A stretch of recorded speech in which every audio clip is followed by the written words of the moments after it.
Gods of the theater, smile on us.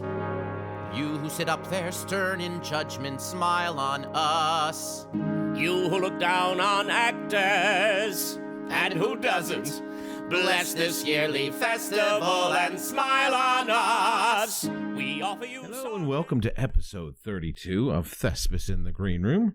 We are your hosts, Bruce and Melanie. Hello. And hello. How are you, Melanie? I'm well. How are you? I am well as well. Well, good. I'm glad we've got that established. That's right. It's nice to be back chit-chatting. We've now made this 3 weeks in a row, haven't we? I don't know what's happening. Yeah, it's great. It's amazing. Schedules, are the moons are aligning or something. Yes. Planets. Stars. There we go. Stars. Celestial beings or are aligning. Well, Yes. It's nice to be back as usual and catch up on all things theater. Indeed. So, any productions that you've had a chance to see this last week or so?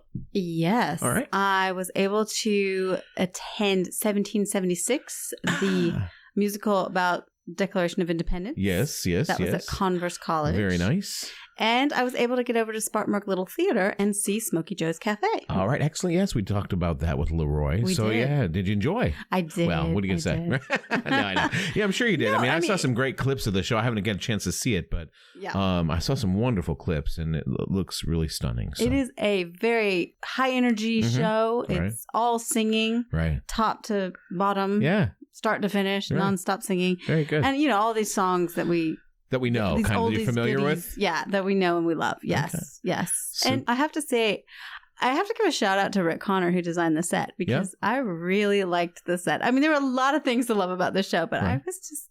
Cool. I was into that set. Well, it's interesting. I mean, sometimes, performances can be great, but let's face it, when you have a great set to put a performance on, it just accents it even more. Of course it does. Yeah, and I think Rick has actually been in this show before. Yes, he has. I'm pretty sure he has as well. So he was very familiar with it, and So he came at it probably with a real familiarity that maybe just accented it even more. Right, right. It had all these different levels and platforms and stairs and the way the band was placed. It was brilliant design. Well done, Rick Connor. Very nice, I Rick liked Connor. it. We like Rick Connor. Yeah, very good. Yeah, that's cool. So what about you? What have you seen? I had a chance to see a performance of Leaving Iowa, which was at the Greenville Theater, formerly the Greenville Little Theater. We have to say that so people can kind of keep up. But anyway, It was a fun comedy, a production I was not familiar with. The title I was not familiar with, but I really enjoyed it. It's storytelling from the cast member actually that kind of tells the story throughout. He goes back in time and he's talking about his family life. And so you see him as an adult kind of reviewing family trips, as it were. So, it's kind of the typical reactions you see from parents. Be quiet back there, that type of thing. Or don't make me pull this car over. It's all kind of humor, but also then some really poignant moments and relationship building. And it was a nice story. I enjoyed it. And it was a gorgeous look on the stage that they had. And so, fun. I do not know anything about that show. I'd never heard of it. I hadn't either. That's exciting. It was just a nice story, and they did a lovely job with it. Good. Good stuff happening here in the Upstate. Yeah. And 1776, I know you saw that, and that's not something I have seen yet. I mean, I've seen the, not even probably, I guess I've seen the movie. They have a video recording of the musical. That could be. Yeah, there was a film version made many, many moons ago of that, I think that's the only thing that I've seen of that. Right. So that's a production I would like to see come back again. Right. Yeah. Right. I should point this out because obviously people think 1776 and the signing of the Declaration of Independence. Surely that's all men. Right. Predominantly men because it was... Converse is a school for, for women. For women, yeah. Yeah, Yeah. I went to Converse Bruce. That's how you know. It's a school for women. No, but they did a little flip-flop on that, and they had women play the parts. As men, as the male characters? As characters. Okay. I will say that. And I spoke to Melissa Owens afterwards. She's a director, and she's, of course, the head of the department over there as well. And we talked a little bit about that. And she said, because that was one thing I think they approached it was very smart the way they approached that, because they did not have women trying to play men. They didn't try to adjust their voice or walk with some kind of crazy swagger or something to make themselves look like men. They weren't playing men. They were playing characters. Right. They just kind of told the story. They told the story. Exactly. Right. And so each one of these women just represented, a male character. Exactly. Who they were playing. Right. So they didn't, get hung up on all the gender stuff. Right. And it didn't play a huge part in there. There was a little bit of reference to people's wives and things like that, but it wasn't. Right. there weren't any love scenes or right. I mean, anything it's about the Declaration of Independence. I know, exactly. Yeah. It was about the historical. Right. It was about the historical element of it, and of course, some personal stuff because we're getting into character development and all that good stuff. But yeah, that can be really interesting for the actor too, because they can ignore their gender, and then just really, like you said, focus on the character and the backstory and all that kind of thing of each character, and just play the truth and the circumstances of the story, and not have to worry about all that other stuff. It wasn't distracting, and it was very well executed. Cool. From that perspective. So, well, very good. Yeah. Well, today. We have a treat. We have with us in studio later today. We're going to speak to John Fagan. Yes. Again, he's a repeat. He's our first recurring guest. Yes, that's in that repeat. That's not a good way. Recurring. That's perfect. Yeah. Yes. Recurring guest, which is kind of neat. Yes. We had him on back in October, was it? Right. Several months ago, talking about The Boys in the Band, which he directed for Proud Mary Theater Company. And now he's back to talk about a new project or an ongoing project for him. Something that he's been involved in for 20 years, the Upstate Shakespeare Festival.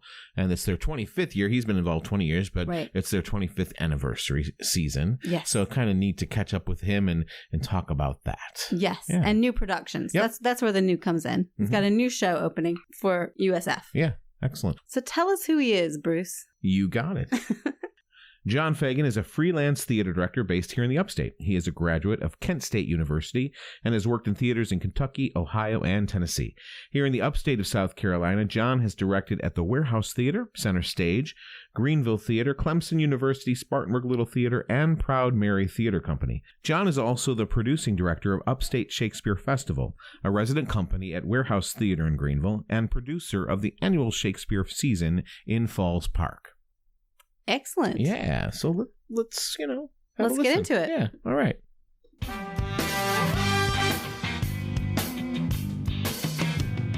My days are so busy, it's making me dizzy. There's so much I gotta do. There's lunches and meetings and poetry readings and endless interviews. Gotta pose for a portrait and how it deplores sitting there for eternity. Then it's off to the inn where my innkeeper friend wants to name a drink after me. Then it's back to my room where I resume my attempt to write a hit. Just me and my beer and the terrible fear that I might be losing it. And it's hard, it's really, really hard. So very, very hard. I make it look easy, but honey, believe me, it's hard. It's so incredibly hard. So inconceivably, unbelievably hard. It's hard to be the bard. Well, John, welcome back to the green room. Thanks for having me. It's always great to see you guys. Well, and you're our first returning guest. That's right. Well, so how about that? Yeah, there's some special. Right. I didn't flap my jaws enough after the last one. No, we just know you can fill some time. Oh, just start me and I just yak away. Well, we love it. Yeah, absolutely. And today we're here to talk about Upstate Shakespeare Festival. Yes, which we is are about to kick off for the season. So tell us about it. For people who've never heard of it, don't know anything about it, how would you explain it? Okay. First of all, I would say that it is Shakespeare for everyone. Mm-hmm. We do 2 shows every summer, and they are free. Nice. Yeah. And they're in the park. It's in Falls Park. Beautiful setting. That's a great setting. Mm-hmm. Gorgeous so nice. setting. And when it's a little cooler in the evening, it's absolutely just beautiful. It's nothing better. It's just the perfect spot for it. And people come down, they grab their spot on the lawn with lawn chairs or blankets or whatever. And Kentucky Fried Chicken. Whatever whatever they want to eat. Right. I've seen healthier options. I've seen many healthier options. But they are allowed to bring a bottle of wine if they would like, if they are of age. Right. You do have to check at the concession table with that and get a wristband, which is $1. Yep. But no, it's free. We start at 7:00 and we go until we finish.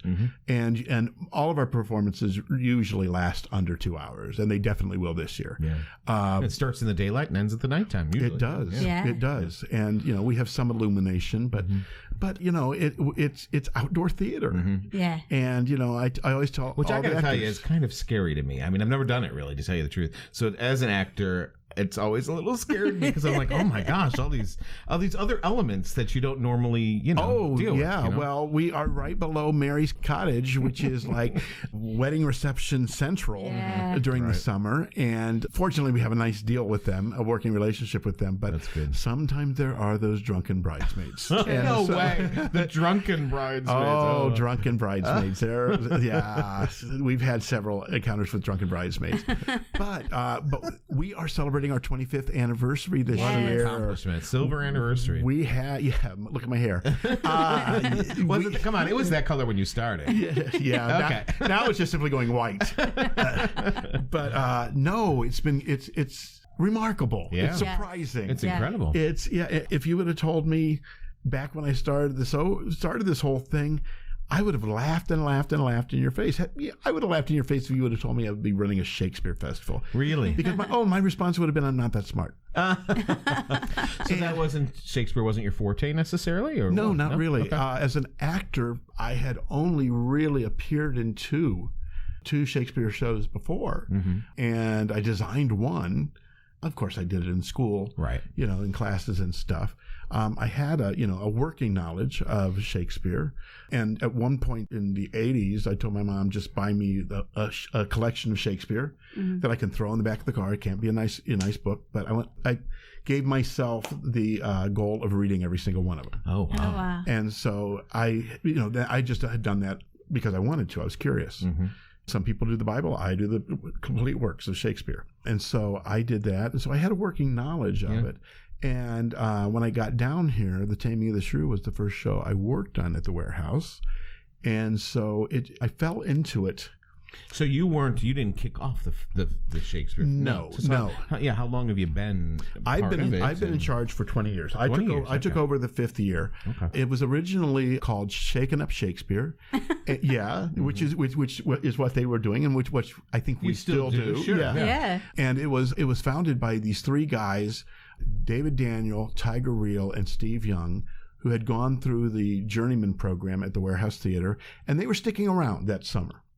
And they decided they wanted something to do. So they threw this together and did 2 productions up at the Roper Mountain Science Center Amphitheater. Oh. And it was great. And the audiences enjoyed it. And then they sort of... they stayed longer than just a summer then, right? Yeah, they stayed for the first 3 years, most of them. I think David got into grad school early and took off. And then that 4th year...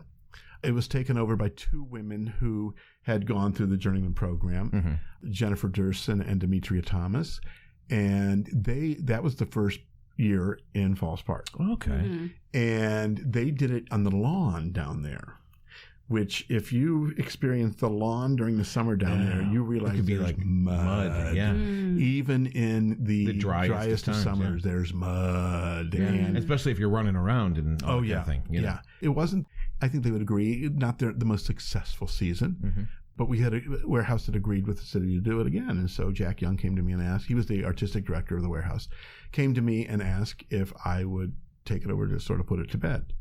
And I said, well, I'm not having high school kids play roles that they aren't appropriate for. Sure. I need a stage. We're not running around in the mud. And I'm just going to recruit. Well, it was really easy to recruit, remarkably, because back then, 99 for me, all the theaters went dark during the summer. Sure. That's right. It used to be that the theaters would take from like June until August off to repair stuff, to regrow brain cells. Yeah, that's right. and all of that. And so it was really easy to recruit, and we had a great time.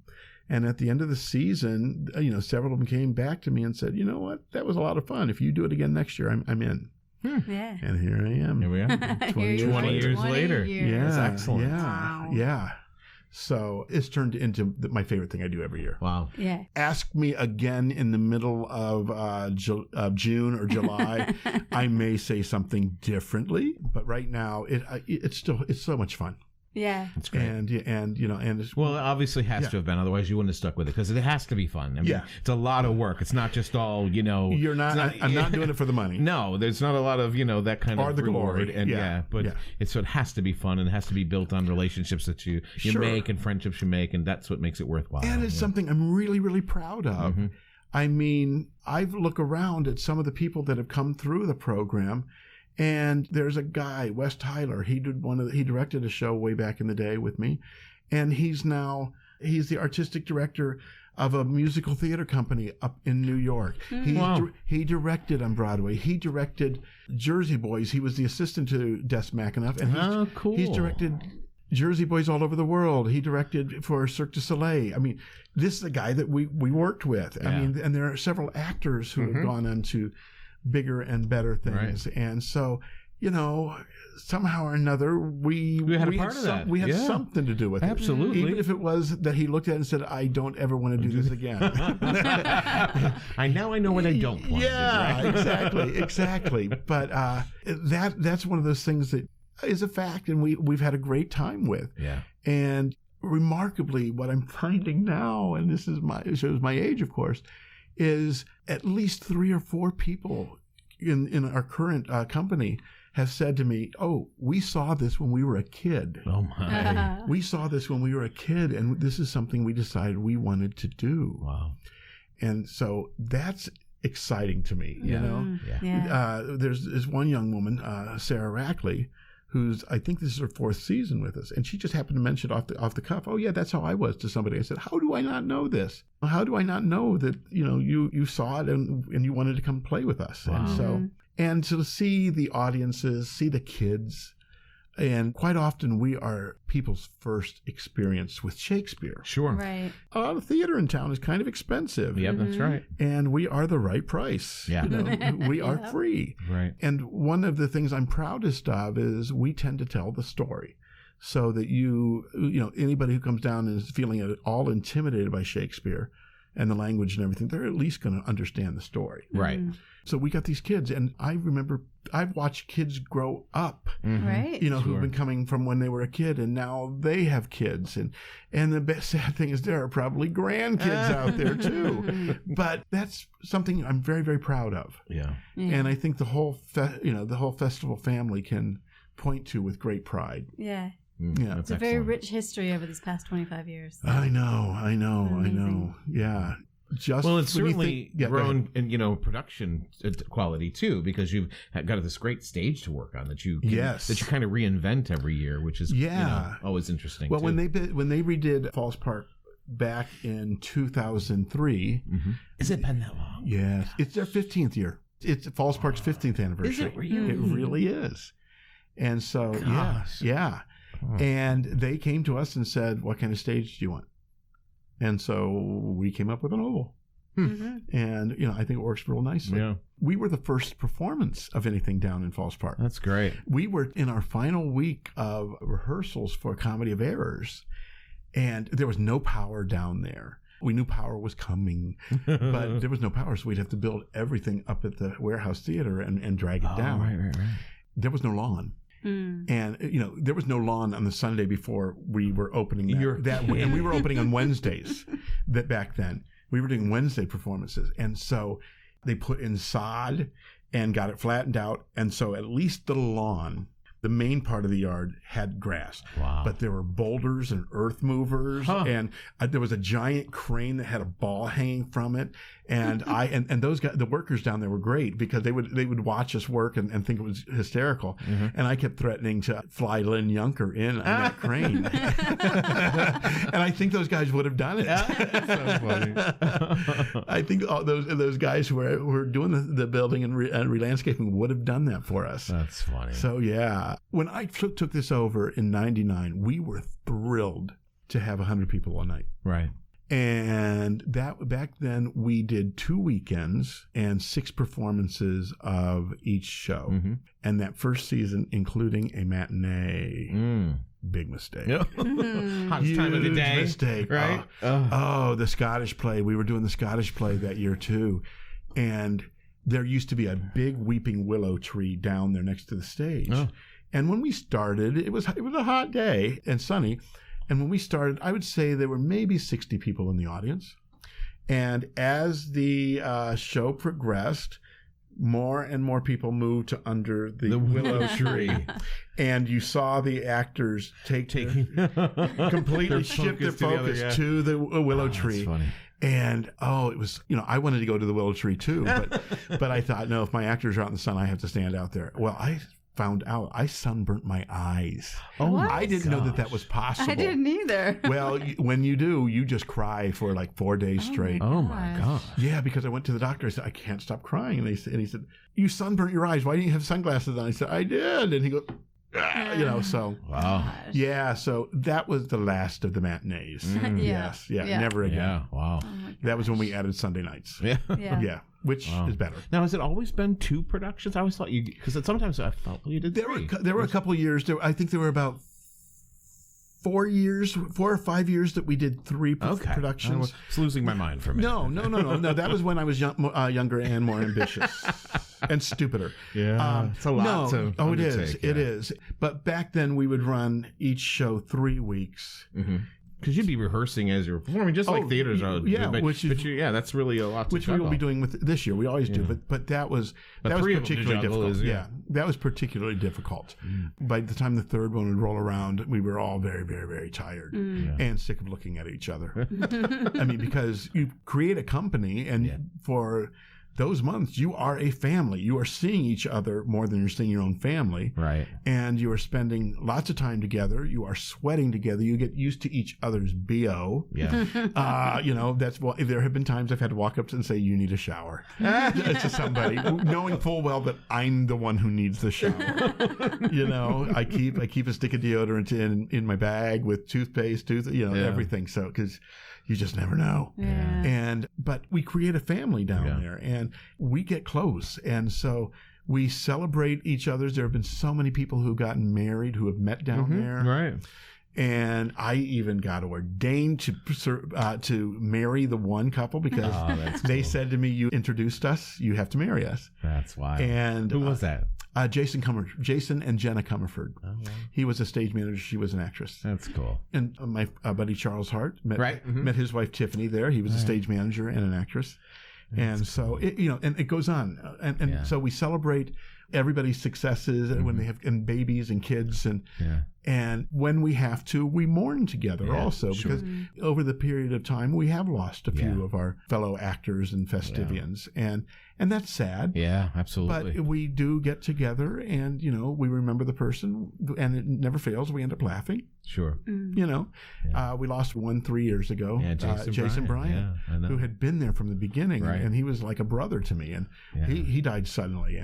And at his memorial service, there were over 400 people who showed up. Wow. We had it right down there on the stage, and a whole bunch and there were Festivians who flew in from Chicago, from San Francisco, all points just to be there and mourn and hug each other. And then after the memorial service, we all went up to Max, and oh my goodness, that was a raucous evening. That was a very, very raucous evening. I mean, even the night that we found out about Jason, I was in rehearsal for a show, and Tracy Amick and I said, well, let's just put it out there that we're going to meet at Wild Wings, which is where Jason worked. That's where we worked. And so we went, so a whole bunch of people came after rehearsal, and there were a lot of tears, a lot of hugging, but there was so much laughter. Yeah, absolutely. And he was a funny guy. I didn't know him real well, but I had some interactions, and everybody just loved him, and he was just a ball of fun. And a loving and an encourager. He was such a great encourager to the kids and other actors. Yeah, and he was a staple.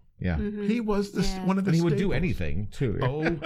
If you go onto the Warehouse Theater's Upstate Shakespeare Festival, it's a mouthful. Right. Facebook page, you'll see photos of many of the things I asked Jason to do. I just remember that I just saw him in a bra or something just recently. A picture of him. When we did Comedy of Errors, he said he wanted to be the courtesan. Oh, jeez. And the way we had done it was we switched the genders. All the male roles were played by females. All the female roles were played by men. It wasn't a drag show because none of the men were allowed to shave. None of them wore wigs. None of them wore makeup. They all spoke in their own voices. They gestured as men and walked as men. I mean, Brock Kuntz making his entrance, marching down to the edge of the stage in a dress and then opening his fan was hysterical every night. He didn't even say a word and he was getting a laugh. But there Jason was, and we decided to put him in a Princess Jasmine outfit. Oh, that's hysterical. Jason was a very large man. Yeah, and he was not a little And let's guy. just say he filled it out. But see, that also goes to that I'm most proud of that we tell stories. And for instance, going back to Comedy of Errors, it was the first time I was working on it. And as I was working on it, I kept thinking, oh my God, how do I do this very misogynistic play? Right. It's worse than Shrew. Right. And I mean, it's just horrible to women. And as I was cutting it and cutting the stuff out, I found that I was cutting the life out of this play. Right. And so I thought, okay, how do I embrace it? And then it came to me. Yeah. Switch the genders. Right. And you know what? We could have run that show all summer. I bet. The audiences ate it up. They loved it. They thought it was a blast. When we did it again. Well, and it does make it so accessible, Oh, it is. And that way, the women who were playing the men could be as mean to the guys playing the women as they wanted to be. Right. And plus, all that knockabout physical humor that happens in the play, a lot of the women don't get to ever do. Right. And they loved it. They would come up and proudly show me a new bruise. But that's what we do. We try to, you're rarely ever going to see Elizabethan clothing on our stage. Right. Because it's too hot for one thing. It is. It is. And, as much as I love all my guys, there are very few of them I want to see in tights. Yeah. And you'll see that. You'll come in and you'll go, oh, yeah, Fagan's right. Yeah. Love them all, but no tights on those guys. But it goes back to Shakespeare's original stagings. The actors wore their own clothes. Right. And the actors, they were costumed in very contemporary clothing for the time. Right. And if they would wear a specific kind of hat, that changed their character. Well, the audience knew, that hat means he's a doctor. Right. Well, that shorthand doesn't exist if we stick with the Elizabethan clothing. Right. Whereas if we do it with contemporary clothing, makes a lot of sense. Yeah. We put on a hat and people can say, he's a doctor. And so I think we're reestablishing that shorthand. And plus our audiences know that that's how we're going to do it. Right. That everybody's been coming long enough, many of them, that they know that they're going to see something, a staging that will be somewhat of a surprise. Last year we did Taming of the Shrew, and it took place in a 1950s diner. And it was wonderfully successful. The 2 shows we're doing this summer, well, actually, I'll tell you, there's 3. We're going back to 3. Oh, you're going back to 3. But I'll tell you, the third is a little bit of a surprise because it really is just now getting out there. We open with Romeo and Juliet. Right. We open on May 23rd. I know that's coming up. And go to the 16th. We basically open the Thursday of Memorial Day and close on Father's Day, the 16th of June. Gotcha. Romeo and Juliet, we could do that every single year, and the audience would come out. And so it is the most popular play that we've ever done. The other one we're going to do is The Tempest, which we haven't done since 2002. And we're going to, and that opens on the 11th of July and goes to August 4th. And that one was one of our more artistically successful shows. And so we're going to revisit some of the puppetry, some of the stage magic, and things that we had done back then.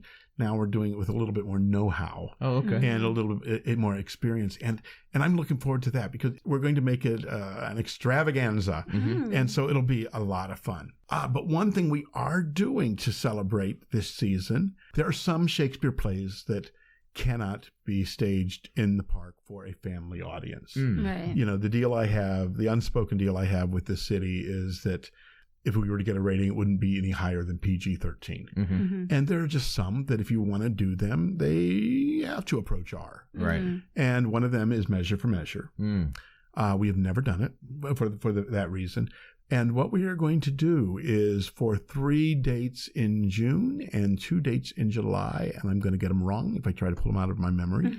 I think it's 23rd, 24th, 25th in June, and the 24th and 25th of July, we will be doing a staged reading of Measure for Measure at the main branch at the library. Oh, cool. And it'll be free. And it'll receive some rehearsals. So we will be performing Measure for Measure for 5 performances. That's great. And it's a throwback to the beginning when we would only schedule 6. Yeah. And we're hoping that it's successful because we may do that in the future. Yeah, I think that's excellent. Because I think some it's pieces, exciting. like you said, that maybe aren't accessible or for the park setting. Right. You can still get out there and educate people on them and get a chance to experience them. Right. And we have done 28 of his plays. And depending on the list, which list you look at, that means we have 10 left. We might have 11 left. We might have 9 left. And this is a way to get some of those in, too. And it is. Yeah. And not every Shakespeare play is a hit. Right. There are some that are just plain bad. Yeah. I'm sorry. I'm sorry, purists. I'm sorry. Right now we get everybody snapping this thing off that I'm speaking sacrilege. But, there are some that are better than others. Yeah. But at the same time, there is always something worthy in every single play. Mm-hmm. And so this is a way that we can explore those plays that have the undiscovered worthiness. Mm-hmm. So with the readings, would you cut again? Cutting more or less? Yeah, it would be cut. I'm not going to direct that. I'm not going to be doing measure for measure. A woman named Libby Hawkins, who joined us last year, she is I don't think she's graduated yet. She's a grad student down at USC.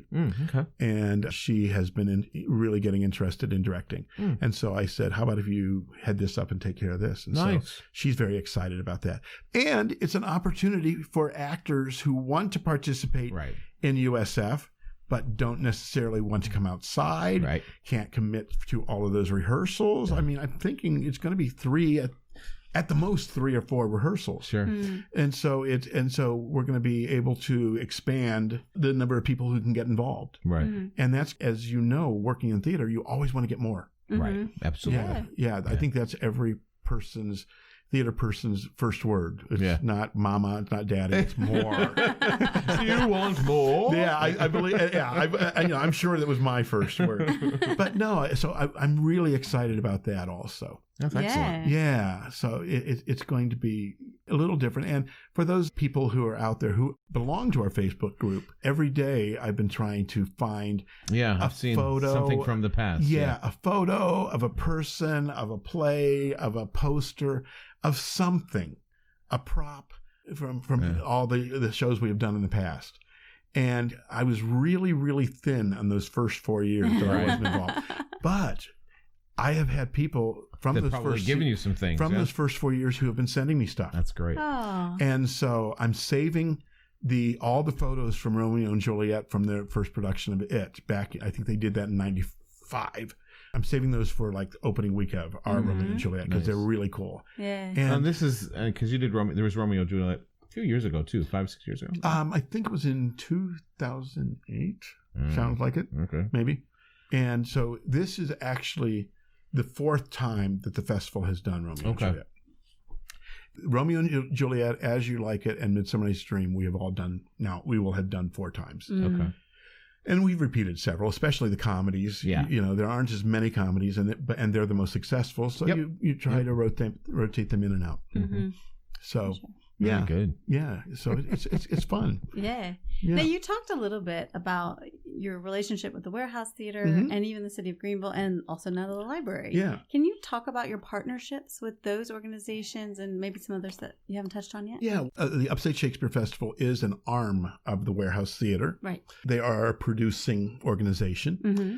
And they have been wonderfully supportive. They've helped us grow. They've helped us with fundraising, with marketing, with mailings, with everything. And so we use the Warehouse Theater as a place to get changed and rehearse when it's raining, and other things. We have their storage, and bringing Shakespeare to audiences has always been one of the big goals of the Warehouse Theater. Right. They have a wonderful education program in which they bring Shakespeare into the schools.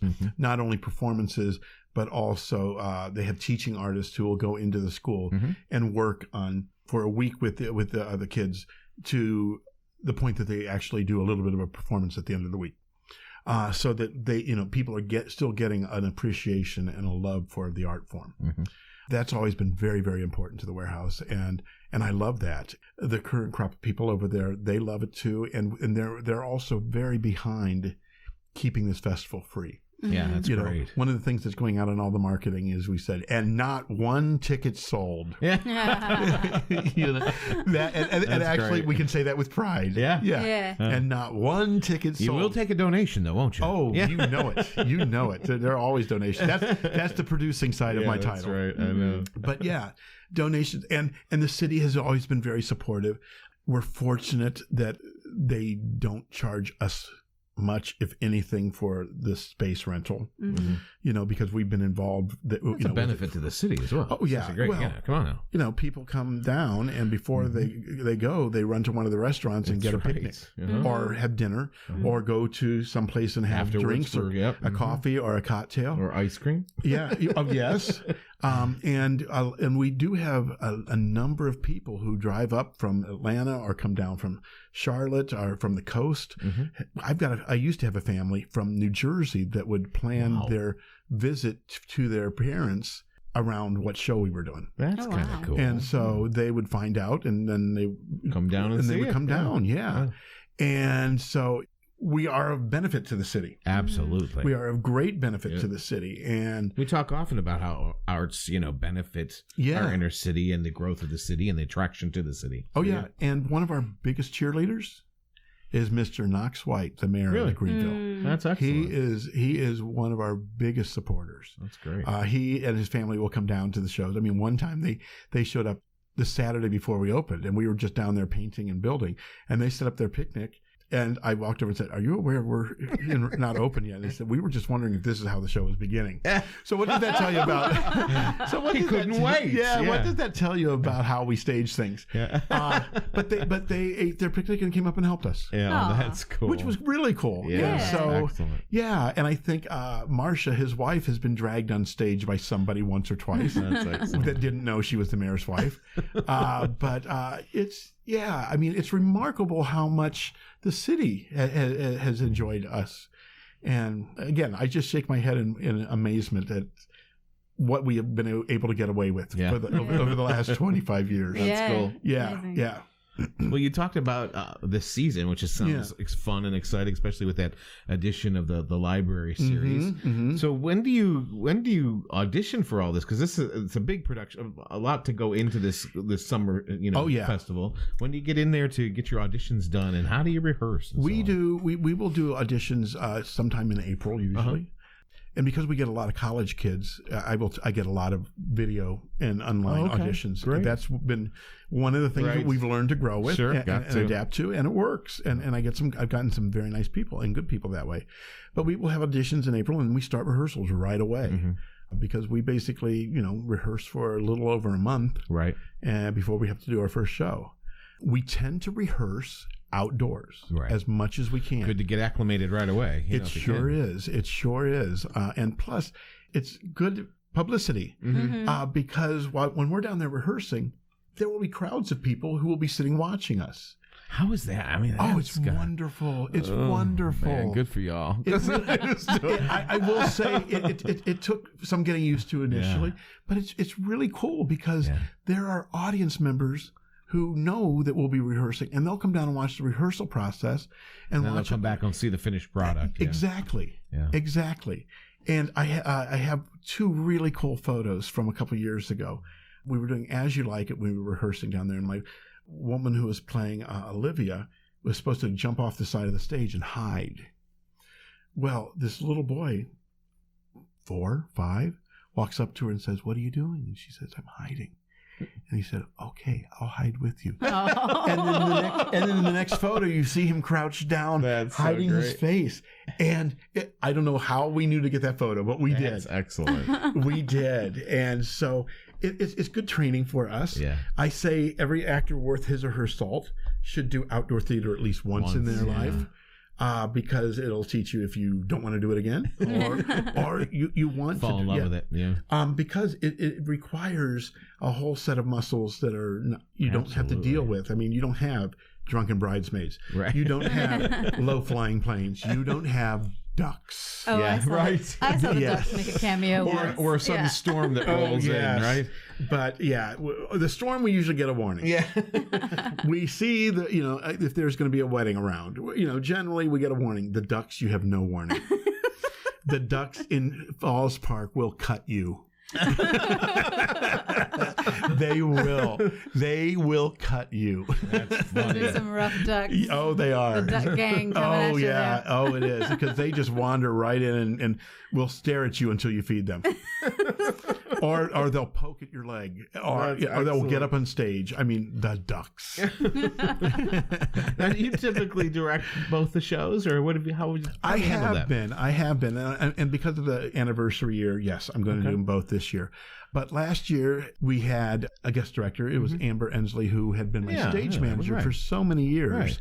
And Amber really wants to get into directing, and I said, okay, let's do it. Nice. And she did Tammy the Shrew, and it was wonderful. That's great. Because I've been doing this for 20 years, there are some shows I have no more ideas for. Right. Tammy the Shrew was one of them. Right. I've worked on Shrew about 5 or 6 times. I saw your cowboy version of Shrew. So the Western Shrew. Yes. So, but I'll run out of ideas, which a lot of people are surprised at. Yes, I do. And plus there are some that I don't want to do again. Right. Yeah. And I know next season, year 26 will probably be having to revisit either Merry Wives of Windsor or Love's Labor's Lost. And that's one production I remember y'all did, Love's Labor's Lost. Yeah. I saw that a few years ago. And I don't know that I have a real need to direct those again. So I'm going to hand that one off to a guest director. Kind of oversee. Yeah. And then I play producer. Yeah. That I make sure that, everything is where it needs to be and moving and going in the right direction. And give them guidance. Sure. And I think it's a great way for us to keep a fresh look on things. Yeah, for sure. I doubt that I'll ever not direct at least one. If this library series does well, then we do that next year, and maybe I'll do one, or I give that to somebody else too. Right. I think that we need new blood, new ideas, new young people, and it brings a nice energy to it.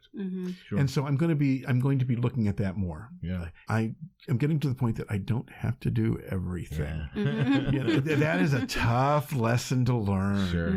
But once you do learn it, it's wonderful. Freeing, right? Yes. Well, you know how our actors get involved. And they pay attention to the audition pages, I'm sure, and all that. But how do you seek out some of your designers or technical talents? It's much the same. Much the same. Starting in like January, I'll start getting emails and resumes from people. I like to give as many people a shot. The guy who is doing our costumes right now for Romeo and Juliet is a student up at Furman. Okay. And I had gone to Mike Sablone and said, hey, do you know somebody Mike Sablone, who's the artistic director at the Warehouse. I said, hey, do you know somebody who's young and hungry? And he gave me a couple of names, and I checked on him, and we got Alan. Cool. And he's doing wonderful work. And plus, I have worked with just about everybody in town. So, and there have always been people who said, "Hey, if you ever need somebody to do fight choreography, let me know." Which you always do in Shakespeare. Yes, and so I've got Jason Atkins doing that. And there's a dance in this show because there's a big party, and we're turning it into a line dance. We've been using the electric slide as a placeholder. Nice. We've been using that as a placeholder. Even I can kind of do that. I can't do it well. I have to be at a wedding and several drinks. I was going to say a few drinks in. Yes, okay. Got to drink some bravery. But we've been doing that, and so a guy named William Wilkins, who you know. Oh yeah, sure. Yeah, love Bill. who is a wonderful performer. Yeah. And a wonderful performer. And actually, what I don't realize is he told me I gave him his first shot at choreography probably about 5 or 6 years ago. He had told me at one point that he was interested in getting into choreography. I said, well, hey, I always need somebody.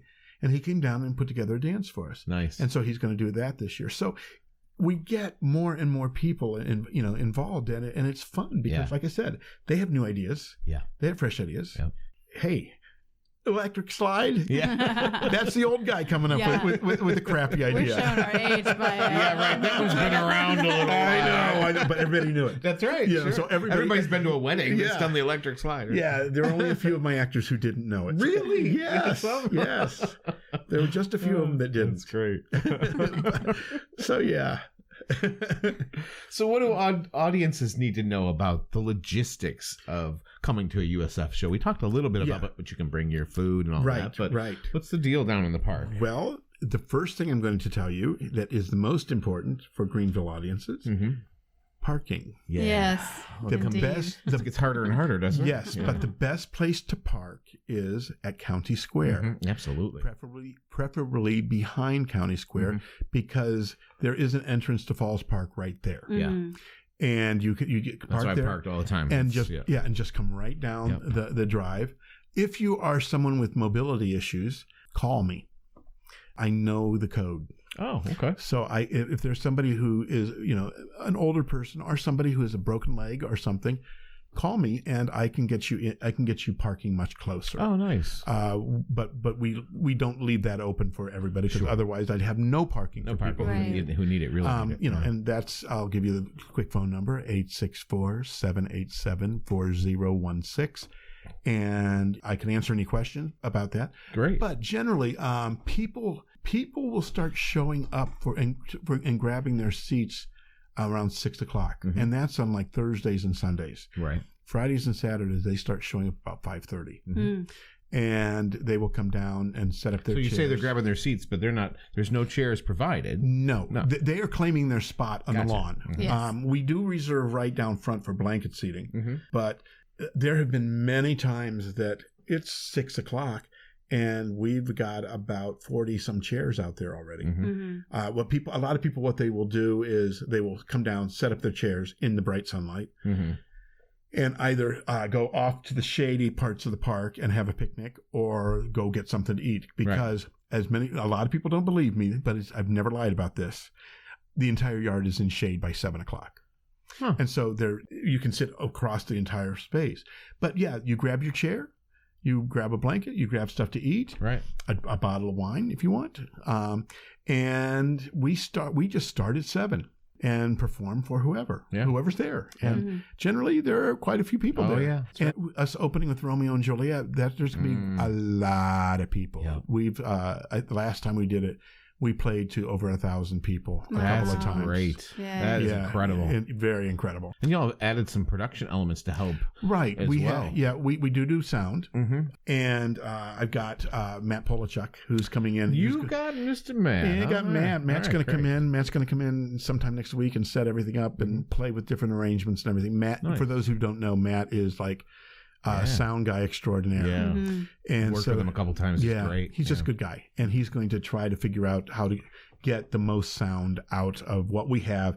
And if we have to purchase additional things, we will do that also, because we got a little money for that. Yeah, that's been a nice addition, I think. I mean, it's it's just. I mean, it's. Let's face it. I mean, it's difficult even in a closed space sometimes to project. People have difficulty. Now you're talking the great outdoors. It's and I will say that yes, I get all these wonderful college trained kids for the shows, but they're trained in a black box theater. Right. Projection's not one of them anymore. No, it's not. Yeah. And a lot of people are not taught to project. I mean, for the first, I think I would say the first 5 or 6 years that we were down there, we just relied on our own voices. And we had the people who could do it. Yeah. But now that our audience has gotten so large, so big, and there's you're dealing with the other extra elements, noise, sure. We've got to have that. And so we did the experiment with body mics and choir mics and shotgun mics and everything. We've done all kinds of experiments, and we're I think we do better now with choir and shotgun mics as opposed to individual body mics. Yeah. But yeah, no, we've got that. We do a little bit of illumination. That's not very sophisticated, floodlights, but we depend on the sun. Yeah. And I think that's makes it more fun. Yeah, absolutely. Yeah. So yeah, we've upped our game a little bit every year as far as technical stuff goes too. So that's excellent. And what happens when it rains? It all depends on how heavy it is raining. Okay. If it's raining if it starts drizzling during a performance, we'll continue. If it starts raining heavier, we will pause the show and invite audience members to come under our tents and hang out, or under umbrellas. Most people check the weather before. Yeah. But then if it really comes down, we have to cancel that performance. Yeah. There's been some years where it's been kind of frustrating. It seems like it's the gorgeous weather Monday, Tuesday, Wednesday, and then Thursday rolls around and it's the thundering the rains of Ranjapur. I mean, and that's very frustrating. But that's why we also will run 4 weeks. Right. Because if we have one weekend that's particularly rainy and gross, you've got other opportunities to do it. And generally, if it's been raining all day, and the weather forecast is saying it's going to continue raining, I'll cancel the show before. Right. And a good way to do that is to check with the warehouse. Again, use that phone number I gave you before, and we can let you know. We announce it everywhere online that we can. And one of our sponsors this year is WSPA. Oh, nice. And they've agreed to help us out with on things like that if we know enough in advance. Yeah. Yeah, because sometimes it doesn't start raining until like 6. Right. And we require 2 full hours to get the set up. Yeah. And so because you guys set up and tear down every day. Yeah. Every day. We can't leave all that electronics out to the weathers and everyone who wanders through the park. Sure. Those are some challenges I know y'all face. Yeah. What are some of the biggest rewards that you've found doing this? Oh God. Like I said, seeing the kids get it. Kids tend to get the show more than the adults do, because most adults, we all had that teacher in junior high or high school that is forced to teach Shakespeare. and they had the teacher that was forced to teach Shakespeare. And generally people think Shakespeare's something to be intimidated by. Right. And it's not. It really isn't. I tell my actors, if you just pay attention to the words, he does the work for you. Right. But kids, they don't know from Shakespeare. Right. They're seeing a show. Right. And they come down, and kids know that they're not going to understand every word, but it's remarkable how much they do take in. I mean, years and years ago, we did a production of King John, and Kevin Troy, who's a local actor, right? He was in the show, and they were sitting around having breakfast with his kids, and they were talking about the show. They had seen it the night before, and his kids were little at that time, and they were sitting around talking about King John has a lot of deaths, and one of them said, "Well, how did the Queen die?" And because the Queen is just dead. They announced that she died. Right. And they were like, well, I don't know. How do you think she died? So one child said this, another child said the other. And finally, the youngest one piped up and said, well, she was buried. And they said, what do you mean she was buried? He said, dummy, they said her ears were filled with dirt. And there's a line of dialogue that says her ears are stopped with dirt. Isn't that funny? And so he got it, and he... that little kid got it, and it was, and we get stories like that all the time. That kids just love it. I've got nephews who come down from Indiana every year, and they are obsessed with this. That's excellent, and that's insane. Yeah, and we love it. And so I would say that seeing, especially the younger kids, that's the biggest reward. Yeah, watching my actors grow. Yeah, that's another reward. Amber, who I spoke of before, she isn't working with us this summer. She's got a job in Georgia right now. Yeah, and she's stage managing a giant production of Ragtime down there that they're doing. Right. And she was nervous about telling me this, and I'm like, Amber, no, this is really good for you. Yeah, that's excellent. I said, Amber, no, I love that you're having success, and it's time for you to go out and spread your wings. Right. And so. Their successes, like I said, I think are my successes. Sure, absolutely. So, yeah, the rewards, that's it. Cool. That's the kind of thing. Very good. What do you think the future holds for USF? Huh? More of the same? Bigger and better? What? Well, I can tell you that the future, as far as I know, as long as I'm there, it's going to stay free. That's great. That's the most important. I will fight for that. With anybody who wants to change it up. There's always talk of a new and a different stage. That has been discussed, something that's a little more permanent with lights and sound built into it. Well, that'd be nice. I mean, that would be lovely. Yeah. I always want to figure out how we can figure out programming, how we can reach more people. Right. And I don't know whether that means different kinds of marketing or taking the shows to them. I don't know. That's that has been thought of, but I'm hoping that the thing that doesn't change is the storytelling. Right. Yeah. And for the audiences that we are telling stories, and I hope that we get better year after year with experience, storytelling and the camaraderie and the family feel. Right. Audiences feel like they're family. Yeah. But definitely the people who are involved and working on the shows, we do feel like family. Yeah. And it happens really quickly because you get veterans who have been there for years and they just take the younger people under their wings and off they go. Off we go. Yeah. And I see that happen year after year after year. That's nice. And I'm proud of it. Yeah. I'm proud of that. Yeah. I'm the dad. The granddad, maybe. I had to throw that very much, very possible. Yeah, no, I'm dad for so many of them. But that's okay. Yeah, that's good. Very good. Well, and what about you? What's up next maybe for you after this summer's 25th anniversary season? A lot of sleep. Yeah? I thought you were saying a lot of something else. A lot of sleep. Okay, a lot of sleep, yes. Because it's, as I was telling you, this is my last day off from rehearsals until we open. So, starting tomorrow, I'm running and going. Thanks for joining us. Yeah, no. That's why when you suggested Friday, I'm like, works for me.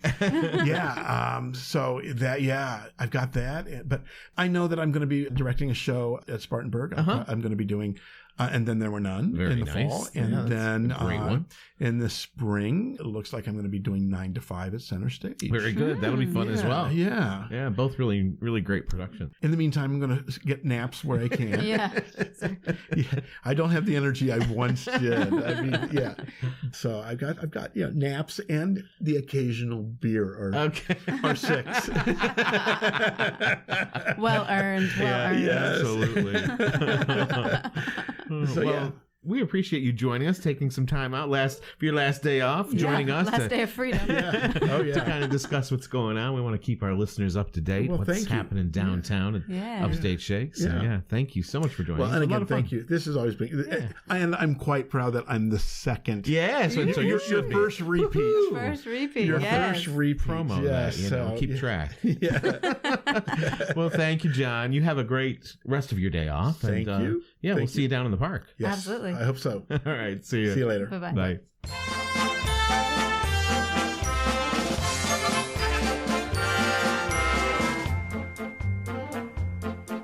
The girls today in society go for classical poetry.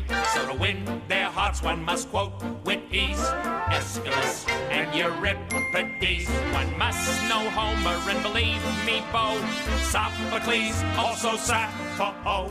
Unless you know Shelley and Keats and Pope, dainty Debbies will call you a dope. But the poet of them all, who will start 'em simply raving, is the poet people call the Bard of Stratford-on-Avon.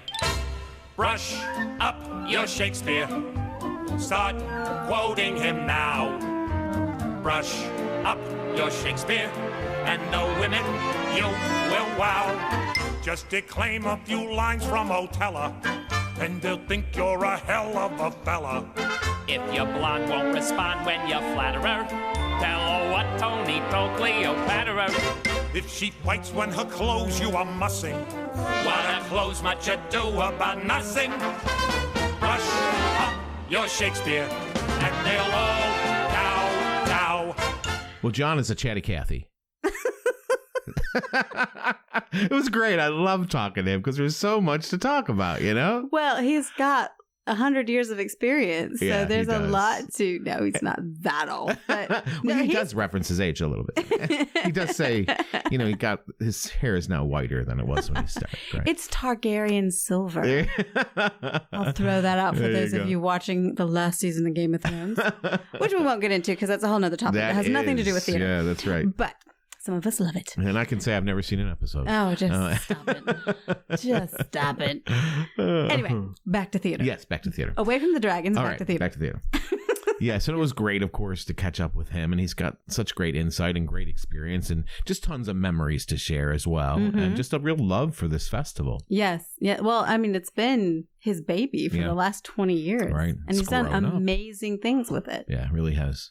So it has a very strong presence in Greenville, especially summertime in Greenville. Like everybody's looking forward to Shakespeare in the Park. Yep, so absolutely. I just wanted to touch base. Both of us have been to shows in the park to see USF in action before. And I think it's worth kind of explaining the the culture of it and what it's like for those who have never been. Right. So it is kind of how would you explain how to get to the area where it's performed? Well, it's right there in the park, right down. You can't miss it, and you can access it from really both sides of the park. So John mentioned, where the best parking is really County Square. There, it's behind Falls Park, and it's just a short little walk, and you can get to the park a variety of ways coming down from the back, or you can access it from Main Street and come down the grand staircase into the park. Yes. So you can access it either place. So if you're in one of the parking garages that are kind of off Main Street there, you can, it's easy enough. Yeah, excellent.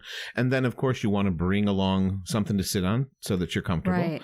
Whether it be chairs or a blanket or what have you. Right. So beach chairs or outdoor chairs, camping chairs, fold-up chairs, tailgating chairs, those kind of things. That's right. You can bring those, your own version of that, or you can just bring a blanket and sit on the ground. That's right. And he mentioned that they reserve the front part. They try closest to the stage there, closest to the stage for the blanket seating, so people don't have chairs. And then they like the chair people to sit further back. But you do have to bring your own. Yes. Yeah, they're not provided. You don't pick them up on your way in. Right. So they got nothing for you. So if you come with nothing, then you're just sitting on the bare ground, which, you can do that too. Yeah. And people make an evening of it because they can bring food in and have a picnic dinner. Right. Actually, the last couple of years, they've had food trucks there so that you can purchase things, which is great. They also allow alcohol there in the park. If you purchase a wristband for $1, the city requires that. And then as long as you're of age and you purchase a wristband, then you can consume what you've purchased, what you've brought in as far as alcohol goes. Right. And I think that's within reason. Yeah.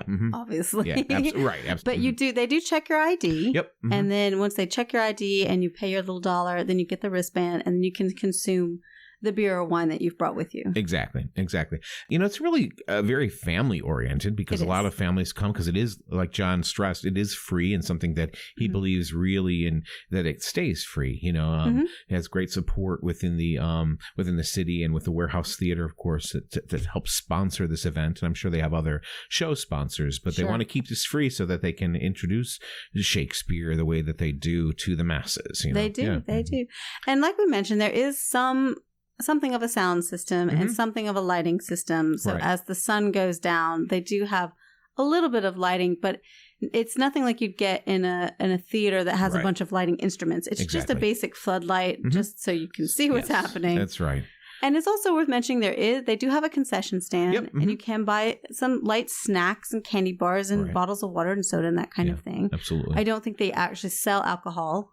No. But so it's just kind of soda and water and that kind of thing. That's right. But some snacks there. If you didn't bring anything with you, you can. And some of that money, of course, supports the company. Yeah. So and they take donations after the show. Yes, they pass the pillowcase or they walk around with us and it's great. And it's, wonderful. They get some really nice support from that as well. And people, they know that that's going to happen. And it's just one way to show your support of the organization and help it keep growing and prospering. And that helps pay for some of the sets and some of the lighting instruments that they now use, and also the amplification that they have in the park, which, because sometimes they get groups up to like 1,000 people, John mentioned, for some real popular shows. So you want the voices to be heard as far as you possibly can. That's correct. And there are public restrooms. They're in the park. They're in it's what is already in the park. Yes. And there are some, I guess the closest ones are probably up there where the restaurants are. You got Spill the Beans and there's a couple other little restaurants and commercial spaces up there. And there's some public restrooms right there that you can access. Those are probably the quickest. Yeah. You will see the stage is very, very simple. It's kind of just a concrete platform kind of thing. Yep. And then that's there all year round. So if you're in Falls Park, you'll see that little concrete platform. And then they build up on that. Right. Yeah. And they'll put up, various walls and furniture and set bits and pieces on that for each show. And then behind that, you'll see tents. And that's, of course, the dressing rooms and the backstage space. So that's kind of what you'll see. But there isn't a tent provided for audience. There's no chairs provided for audience. It's all on you. BYOB. Bring your own... Bring your own blanket. There you go. or BYOC, bring your own chair. It's a lot of fun. It is. And it's a nice evening out. And as the sun goes down, it's, even on a warm day, it starts to get a little cooler and it's real comfortable. And the water's running in the background and it's just kind of a natural cooling going on. It's really nice. It's great. Fun. So we recommend it. Absolutely. And so to keep up with Upstate Shakespeare Festival, the best place I think to go is their Facebook page. Mm-hmm. And so this is what you can monitor. You can get information on the shows that they're doing. They have little advertisements on there, little clips, video clips, that kind of thing. The photographs that he mentioned in his interview, that'll be posted there. Right. And if there's any cancellations because of weather, it will be announced there. Yep. So their Facebook page is called The Warehouse Theater's Upstate Shakespeare Festival. Mm-hmm. That's what it's called on Facebook. So that's their social media place. That's where to get the most up-to-date information. You can also go to the Warehouse Theater's website. It's warehousetheater.com/season/upstate-shakespeare-festival. Oh my gosh. So sorry, that's a bit cumbersome. Yeah, you can also go through if you go to the main page, it's under some of those drop down menus that you see, so you can fish it out that way too. And they've got a little bit of information there, but honestly, their Facebook page is probably the most up to date information. Yeah. Yeah, it's great fun, and 2 productions coming this summer that'll be there in Park. And then John, of course, mentioned this library season that we'll have Shakespeare I'm really readings. Curious about that. Me too. I think that'll be really fun. Yeah. So good stuff happening, and we look forward to seeing it. Yeah, so look out for that coming up. Upstate Shakespeare's Festival's Romeo and Juliet opens in Falls Park in downtown Greenville on Thursday, May 23rd, and runs Thursdays through Sundays through June 16th. Right, and those are all evening performances beginning at 7 p.m. and going till they're done. Yeah. That's it. So check it out because it's free. It's free, people. Go buy some dinner downtown, grab some ice cream afterwards, And have a seat in the park and watch some Sean Connery. Watch some shows, people. Yeah. And watch. I can't get it out. Yeah, it's over. Watch some theater. Yeah, some Shakespeare. Watch some. I can't do it. I cannot say some Shakespeare. Oh, there we go. There you go. Jeez. Okay. It's a challenge. All right, so that's Shakespeare. Yeah. But there's like a million other things going on in the That's Upstate. right. There sure are. So let's get into it, Bruce. You got it. Another opening, another show in Philly, Boston, or Baltimore. A chance for stagecoach to say hello. Another opening of another show. Another job that you hope at last. So now playing in the upstate of South Carolina for the week of May 12th, 2019, opening, Market Theater in Anderson opens the musical Bonnie and Clyde Friday, May 17th, and runs Fridays through Sundays through June 2nd. Continuing, Center Stage in Greenville continues the farce Noise is Off on Thursday, May 16th, and runs Thursdays through Sundays through May 25th. On Tuesday, May 21st, Center Stage in Greenville continues its Fringe Theater production of Tigers Be Still and offers its final performance on Wednesday, May 22nd. Greenville's Cafe and Then Some's new show, Nightmare on Main Street, continues Thursday, May 16th and runs Wednesdays through Saturday, August 3rd. Alchemy Comedy Theater offers a variety of improv and sketch shows at various times on various days at Coffee Underground in Greenville. Check the individual theaters' websites for more details. Then follow.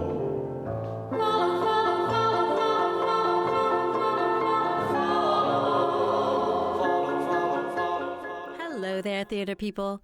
We hope you are enjoying spending time in the green room. Want to stay updated? Like and follow Thespis in the Green Room on social media. Find us on Facebook, Twitter, and Instagram at ThespisG. That's @Thespisg. ThespisG. Money, money, money, money, money, money, money, money, money, money, money, money, money, money, Want to support Thespis in the Green Room? If you like what you're hearing and want to encourage us to continue conversations in the Green Room, you can become a patron of the show. Visit our Patreon page. That's Patreon, patreon.com/ThespisG. And donate today. No amount is too small, and every little bit helps. Patrons will receive special content and audio extras through our Patreon page. Check it out at patreon.com/ThespisG. Good night and thank you, whoever. We are grateful you found her a spot on the sound radio. We'll think of you every time. Special thanks to Dick Stevens of Stevens Magic and Fun. He can be found on Facebook at Stevens Magic and Fun.